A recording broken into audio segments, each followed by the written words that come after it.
Hey YouTube, Mark Kaufman here, and it is finally 2021. I never thought I'd make it, but my God, 365 days took forever to end.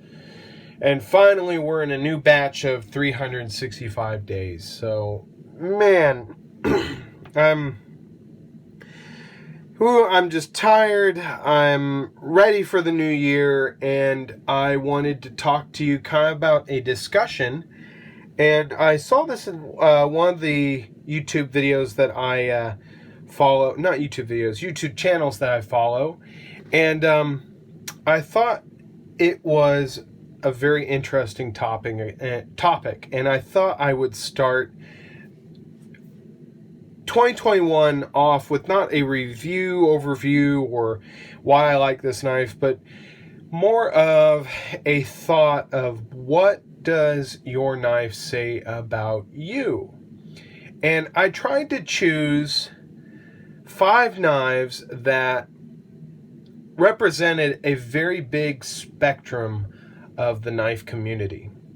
And so I think I've done that quite effectively. And I want to just talk about these as we go on through. So, now, none of these knives have to appeal to you. I am just talking about what each of these knives may represent to me if I met somebody with one in their pocket. Okay, so first off, I'm not gonna really say what this means. These knives mean to me. I'm going to be going off blindly as, okay, I like knives. I know knives. I've met somebody off the street, and this is what he's carrying, or she is carrying. So, first off, we'll start with the root. The MKM root. I meet a guy, he pulls this out of his pocket. I personally feel like if you're carrying an MKM root, you are somebody that appreciates high-end materials, a high-end designer. You appreciate a traditional knife, and you want a folding knife that does not lock, but you want to have something that's classy. You want something that is unique and different and exemplifies craftsmanship.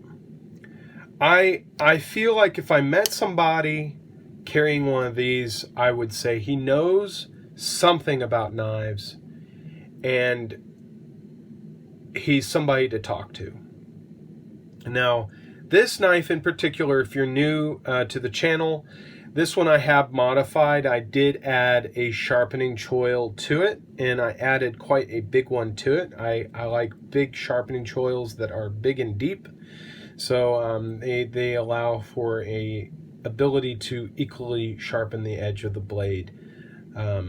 So I would think somebody carrying this would be somebody that's interesting, somebody that likes high-end materials and all the thoughts that I brought up in the past about it. So that's what I would think about the MKM root. Now let's say I met a guy and I asked for his knife to cut something, and he pulls out the Case tribal lock. I would immediately be thinking, okay, this guy likes a traditional knife, but he likes a locking knife. He does know something about knives, but he does like the old world feeling of a knife. In particular, bone handles, stainless steel blade, and a more vintage-esque feeling knife. He's probably no nonsense and likes to have one knife. And personally, if I wasn't a knife person, this is probably something I would be carrying. It would either be this or the next knife. If I was not a knife snob, well, I'm not a knife snob. I don't like that term, but a knife nut, we'll go with that. If I wasn't a knife nut, I would probably be carrying this or the next knife up. And that would be the Victorinox Pioneer X. The reason why they say it's the X is because this one has the full-size scissors. And for me, I would expect this to be out of a pocket of somebody that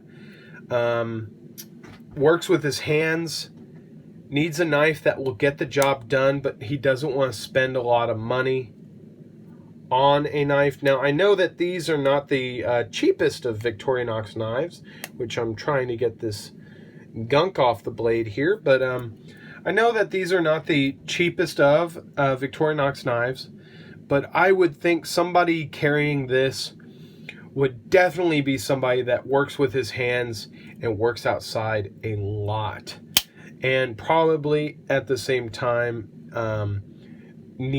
understands the importance of good tools. Now, this is a great knife. If I wasn't a knife person, this is probably something I would be carrying, because it's easy to sharpen and it is a no-nonsense kind of knife.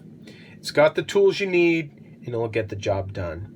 Now, let's say I've run into a guy and I say, hey, look, I've got to open a letter and I don't want to damage anything, or cut down a box or something like that. Do something, and I don't have a knife. And the guy hands me this. First of all, he probably wouldn't hand me this. He'd probably be carrying this and hand me this, because he's like, I'm not going to be giving this guy a $200 and something knife. But let's say he did hand me this. I would be probably asking myself, are you in the military? Because personally, I think that ZT, I mean, I'm not going to speak for everybody, but I feel like it has kind of a fan base that came from the military. Let's just say that. So I would feel that that person is no nonsense. I would probably feel that this person also likes quality materials, while at the same time likes a little bit of luxury out of his knife. We have a 20 CV steel, and we have a made in the USA design, and it's a made in USA knife with a Emerson design. Sorry about that. And we have a knife that has incredible action. And for me, I would notice that off the bat, and I'm pretty sure the guy that owns it notices it. Now, I will tell you this, though. One of my first knives that I ever bought for myself was a ZT. I can't remember the damn number of it because they all have numbers, but it was an Emerson flipper that had G10 on one side and then a titanium frame lock. And it was about a 3.5-inch folder, and it's one that's discontinued now. And that was one of my first knives. So that and a Benchmade, those were the two first knives I ever bought myself, with my own cultivated money from a job. So I mean, I had an allowance when I was growing up, and I bought myself a Victorinox or maybe this and that, but these couple kind of knives were knives that I bought myself with a full-time job. So I would probably see this as a knife that, okay, this guy does want quality. Now, the next knife, let's say you don't want ZT, but you want Spyderco. And I've asked somebody to lend me their knife, and they give me this. And me knowing what this is, I would immediately say, okay, is this your favorite version of the Paramilitary 2? I probably would I immediately know that this knife is owned by somebody that knows knives, knows a little bit of something about steel on knives, and understands what this knife represents in the knife community. And I would probably have mad respect for somebody that carries something like this, but also almost everybody has a PM2. So I would also kind of be thinking to myself, well, it's a paramilitary too, you know. Now, I will tell you this, before I owned a paramilitary 2, I did not understand the hype on these. I did not understand why people thought they were so great. I thought the handle looked ridiculous. I was like, why is there so much room here and yet a finger choil? But trust me, when you own one of these, you realize why. It's absolutely fantastic. The ergonomics on these are fantastic. But me not owning one, I didn't know. But for somebody that hands me one, and after I have owned the standard S30V with the black blade. I have owned the Tanto S35, I think it's S35 or S30V, Tanto black Blade HQ. I've owned the Blade HQ copper scales with Rex 45. And now I've owned the Maximet, and this one's the one I'm keeping after all those. This is the one. So I would probably think to myself, wow, this guy probably knows his knives, and I probably want to know what else he is carrying.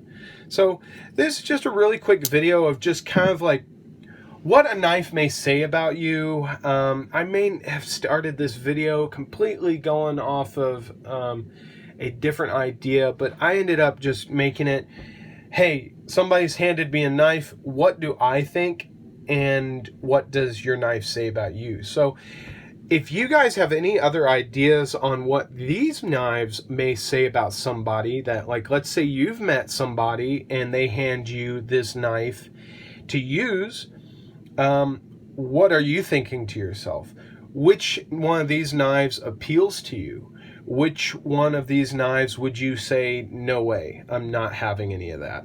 So I'd love to know what you guys think about these 5 knives. These are a very different variety of knives, I personally think, built for different tasks and different chores, and I would love to know what you guys think of them. So thank you guys so much for joining me on my first video of 2021. Really an incredible thing. I still cannot believe we are finally here, and I'm so thankful you guys are all joining me. So wherever you guys may be, day or night, I hope you are having a great one.